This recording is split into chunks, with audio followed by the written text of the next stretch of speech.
안녕하세요, 모트래프 김상영입니다. 오늘 17일이죠. 기아차가 K8을 전격 공개했습니다. 일단은 외관 디자인만 공개를 한 상태인데요. 기아차가 배포한 이 보도자료를 저와 함께 살펴보면서 신차에 대해서 조금 알아보도록 하겠습니다.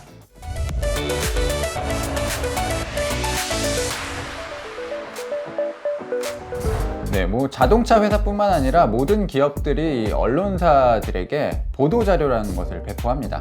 기사를 작성할 때 참고하라고 주는 자료예요. 다들 아시죠? 온라인에서 흔히 땡기라고 부르는 분들은 이 보도 자료를 그냥 컨트롤 C에서 컨트롤 V 붙여 넣는 경우가 많아요. 보통 제대로 된 기자라면 이 보도 자료를 한번 보고 궁금한 거는 기아차에 문의를 할 수도 있고 다른 전문가들에게도 문의를 하면서 이제 올바른 기사를 작성합니다. 그래서 오늘은 저와 함께 이 보도 자료를 보시면서 K9뿐만 아니라 현대차나 기아차가 이제 어떤 식으로 상품을 어필하는지 이런 것들 한번 살펴보면 재밌을 것 같아요. 네, 먼저 K8은 K7의 후속 모델이에요. K7이라는 이름이 붙었다면 지금 3세대 모델일 텐데 이름을 바꿨으니까 1세대 모델이라고 해야 될 것 같아요. 개인적으로는 이름을 바꾼 게 잘한 것인지는 모르겠습니다. 저는 이름을 안 바꾼 게 더 낫다는 생각을 갖고 있는데 어쨌든 이름을 바꿔서 기아차 입장에서는 최근에 엠블럼도 바꿨고 사명도 바꿨고 완벽하게 새로운 출발을 하고 싶은 느낌이에요. 그래서 이름도 K7에서 K8으로 바꾼 것 같습니다. 네, 오늘은 디자인과 전반적인 K8에 대한 얘기를 해보도록 할게요. 네, 보도자료 제목 토탈 트랜스포메이션. 이제 멋있는 문구를 적어놨고 대변혁 선언한 새로운 기아의 첫 번째 모델 K8 외장 디자인 공개. 자, 이렇게 제목이 왔고요. 그 밑으로는 이제 이 보도자료의 하이라이트를 정리해놨습니다. 우리가 그동안 기아차, 현대차 했는데 이제 차가 빠지죠. 이제는 기아라고 합니다. 기아라고 한 것은 이제는 자동차만 만드는 회사는 아니다. 우리가 자동차만 공급하는 회사가 아니라 모빌리티 전반 그리고 라이프 여러 가지를 공급해주는 회사가 되겠다라는 의미로 이제 차는 빼버렸습니다. 준대형 세단 K7 후속 모델 차명 K8으로 확정. 이게 가장 중요한 내용일 거예요. 무한한 변화와 혁신을 상징. 원래 보도자료가 이렇게 미사여구가 굉장히 많고 자신들이 만든 차잖아요. 자신들이 제품이고 그러니까 애정도 담겨 있을 수 있고 그리고 어쨌든 차가 잘 팔려야 되니까 이런 좋은 얘기들 마구마구 갖다 붙입니다. 우리 가족들, 내 친구들 다 좋은 얘기들만 해주잖아요. 그런 것처럼 이렇게 굉장히 멋있는 얘기들을 갖다 붙여요. 이런 거는 좀 이해하시고 짝대기 쫙 걷고 흘려 들으시면 됩니다. 기아 세단 라인업의 새로운 기준 이런 얘기가 있고 전면부는 브랜드 최초 알루미늄 소재 신규 엠블럼 적용해. 와, 이게 저는 맨 처음에 브랜드 최초 알루미늄 이렇게만 보고 이제는 보닛 팬더를 전체를 알루미늄으로 가는 건가 봤는데 엠블럼 그냥 기아 이렇게 돼 있잖아요. 여기 알루미늄이 얼마나 들어갔을지 모르겠지만 엠블럼을 바꾸면서 알루미늄 사용하고 경량화까지 꾀했다. 이렇게 좀 확대해서 할 수 있고요.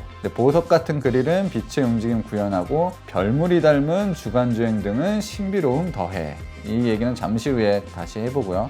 5m가 넘는 차체 길이, 이게 굉장히 중요할 것 같습니다. 5m. 지금 판매되고 있는 K7 같은 경우가 4990mm거든요. 근데 5m가 넘는 차체 길이를 가지고 나왔습니다. 그동안 K7이 그랜저보다 조금씩 더 컸었는데 이제는 더 완벽하게 커진 거예요. 강인한 이미지의 리어 스포일러와 입체감 있는 리어 램프로 미래지향적인 후면부를 완성했다. 향후 새로운 차명에 걸맞은 실내 공간, 주행 성능, 첨단 주행 보조 기술 등 공개할 것. 자, 이렇게 밝은 미래를 보도자료로 간략하게 축약을 해놨고요. 새로운 기아 브랜드의 정수를 담아 혁신적으로 진화한 K8이라고 이제 소제목을 또 달았습니다. 지난 2009년 1세대 모델 출시로 K 시리즈의 시작을 알린 K7은 디자인 기아의 대표 모델이자 새로움과 혁신의 상징이었다.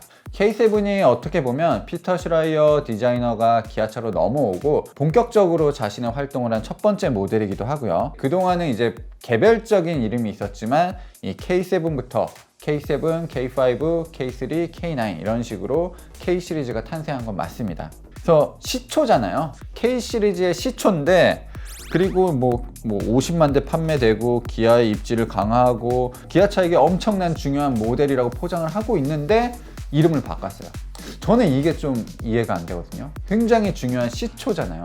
중요한 모델인데 이것의 이름을 갑자기 바꿨다는 것은 개인적으로는 이거 자체가 기아차 입장에서는 K7은 그렇게 흥한 차가 아니다.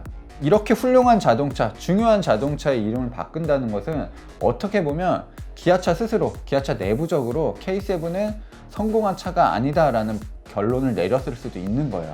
굉장히 중요하면 그 이름을 계속 가져가야 되는데 이게 어떻게 보면 그랜저에 비해서 판매량도 그렇게 높은 수준은 아니었고 최근에 K5나 소렌토 같은 경우는 이제 현대차의 라이벌 모델들을 이제 넘어서고 있는데 K7은 언제나 그랜저의 밑에 있는 존재가 됐거든요. 그런 기억들을 지우고 새 출발하자라는 의미로 K8이라는 새로운 이름을 넣은 것 같습니다. 이 내용 자체가 어떻게 보면 K7에 대한 찬양을 하지만 자기 무덤을 판 게 아닐까라는 생각이 듭니다. 어쨌든 K8은 더 좋아졌다. 디자인도 좋아졌고 상품성 크기 더 좋아졌다. 한 단계 진보의 준대형 차급을 새롭게 정의한다 라고 이제 밝은 미래를 보여주고 있는 겁니다. 자, 두 번째 소제목, 새로운 차명에 걸맞은 혁신적이고 고급스러운 외장 디자인. 사실 그동안 이 K7에 현대차 그룹의 여러 가지 신기술이 들어갔었어요. 먼저 약간 베타 테스터처럼 그랜저보다 먼저 들어간 것도 많고 언제나 그랜저의 크기를 넘어서는 그리고 눈에 띄는 디자인을 한 거는 사실입니다. 혁신이란 단어가 이제 옛 것을 전부 다 이제 갈아엎는다 이런 뜻이잖아요. 뭐 그렇게 길지 않은 보도자료에 혁신이란 단어가 8번이나 들어갑니다. 이 K8이 그렇게 혁신적인 것 같진 않은데 엄청나게 강조를 하고 있어요. 자, 신규 디자인이 적용이 돼 있고 기아의 새로운 세대를 여는 첫 번째 모델, 일단 스타트를 끊는 모델로 역시나 K8이 선정이 됐습니다. 자, 테두리가 없는 범퍼 일체형 라디에이터 그릴. 자, 테두리가 없는 범퍼 일체형 라디에이터 그릴은 이렇게 설명만 들으시면 잘 모르시겠죠? 대부분의 자동차를 보면 그릴 주변에 이제 크롬 장식이나 뭐 플라스틱 장식으로 테두리를 딱 만들어 놔서 이건 그릴이다 이렇게 표현을 하는 경우가 많아요. 근데 최근에 현대차나 기아를 보면 그냥 범퍼를 파놓은 형상, 크롬 라인을 삭제해 버리고 범퍼에 그냥 구멍을 뚫어 놓는 것처럼 디자인을 하거든요. K5가 그런 식이고 투싼도 그런 식이에요. 그렇게 디자인을 하게 되면 조금 더 한 덩어리처럼 보이는 느낌을 주거든요. 자, 그런 식으로 디자인을 했고 다이아몬드에서 영감을 받은 보석 같은 패턴. 다이아몬드가 보석인데 뭐 이렇게 또 중복 단어를 썼어. 그릴의 세부적인 디자인이 이제 마름모처럼 돼 있습니다.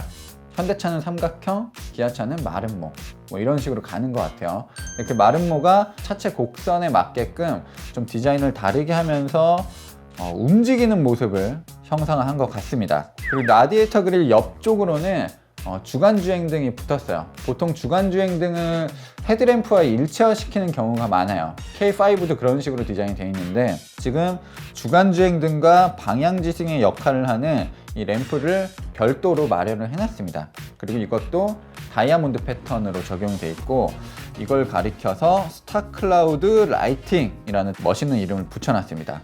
재미난 부분은 공개된 사진에서 K8의 이제 자동차 번호판 컴퓨터 그래프를 넣는 경우가 많거든요. 701 K 501호예요. 501호 차체 크기가 붙었습니다. 그만큼 이 차체 크기가 중요하다는 걸 어필하고 있는 거고요. K는 K8 K 굉장히 심플하죠. K 그리고 701은 생각해 봤는데 저희 신하석 기자가 추론하기로는 K7에서 1이 더해졌다. 그래서 701 뭐 이렇게 붙었다고 합니다. 재미있는 번호판이죠. 이렇게 번호판에 의미를 부여하는 것들은 이제 독일차 브랜드가 굉장히 잘하거든요. 어제 포르쉐 911 GT3가 공개됐습니다. 그 GT3 번호판에는 S는 이제 슈투트가르트를 뜻하는 거고요. 이건 어쩔 수 없이 붙는 거고, 그 다음에 K처럼 GT가 붙었고, 네 자릿수 번호판은 3992예요. 그러니까 GT3 992. 굉장히 멋있죠. 그런 것처럼 701 K 501호 뭐 나름의 의미를 부여한 번호판이 붙었습니다. 자, 그 다음에 저는 보도자료 개인적으로 미사여구가 너무 많고 좋은 얘기들이 너무 많아서 사실 보도자료 잘 못 읽거든요. 고급 요트가 물 위를 달리는 모습에서 영감을 받아 만들어진 유선형의 캐릭터 라인은 바퀴 주변부 차체 볼륨과 조화를 이뤄 우아하고 역동적인 느낌을 연출한다. 느낌이 오시나요 혹시? 일단 비유를 할 때는 흔한 걸로 해야 됩니다. 고급 요트가 무리를 달리는 모습, 이거 너 본 적 있어? 고급 요트가 무리를 막 가는 거 본 적 있어? 서울에서는 못 보고 그치. 이 실제로 이 모습을 본 사람이 그렇게 많지가 않아. 이거는 좋은 비유가 아니죠. 저 문창과 출신입니다. 이거 한번 다 빨간 펜 한번 해줘야 되나? 이게 지금 사진을 보면 약간 패스트백 디자인처럼 쿠페형처럼 뒤가 이제 날렵하게 내려오거든요. 그런 느낌들이 담겨 있다라고 생각하시면 될 것 같습니다. 긴 후드와 짧은 오버행, 트렁크 끝까지 시원하게 이어지는 2열 뒤쪽의 루프라인 등을 통해 쿠페에서 느껴지는 역동적인 비율을 구현했다. 그러니까 위에 문장은 이거는 원래 빼버려도 되는 거야. 이건 필요 없는 문장들. 근데 지금 K8 같은 경우가 이 새로운 플랫폼, 3세대 플랫폼을 통해서 만들어진 차인데 사진이 약간 광각으로 찍혀서 그런 것도 있지만 후드는 긴데 오버행이 짧은 것 같진 않거든요. 오버행이 굉장히 길게 느껴지거든요. 뭐 일단 실제로 봐야 될 것 같고 휠베이스도 공개가 돼봐야 알 것 같지만 이 차체를 너무 키워놔서 비율적으로 그렇게 차가 멋있어 보이진 않습니다. 왜곡이 있는 사진상으로는 이 역동적인 비율을 구현했다는 거에는 동의할 수가 없습니다. 자, 그리고 도어 하단부를 따라 리어 램프로 상승하며 이어지는 크롬 장식은 측면 창문 하단부의 일직선으로 뻗은 크롬 장식과 절묘한 대비를 이룬다. 이 리어 램프가 굉장히 신기하게 디자인이 되어 있습니다.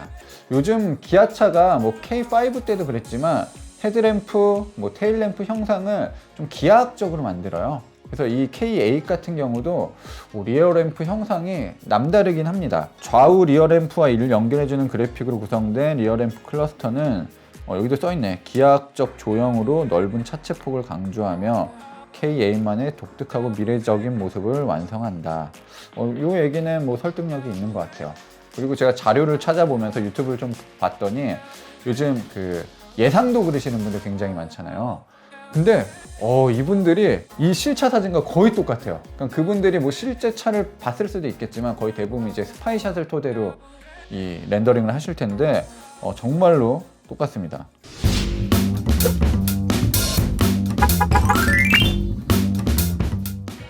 자, 뭐 앞서 말씀드렸지만 K8은 앞으로 계속해서 조금씩 자료가 더 공개될 겁니다.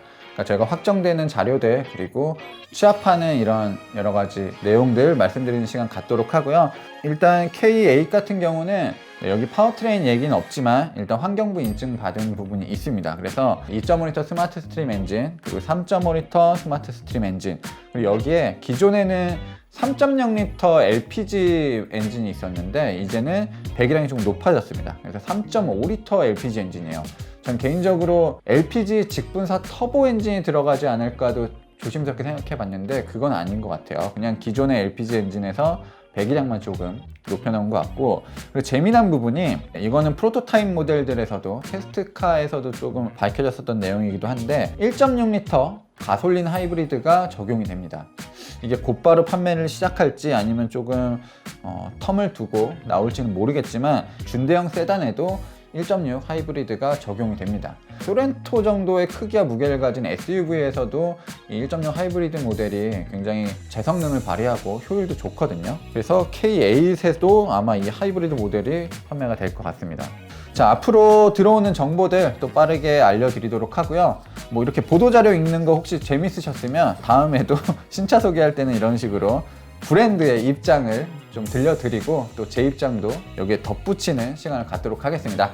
네, 저는 모터래프 김상영이었고요. 다음에 영상에서 찾아뵙도록 하겠습니다.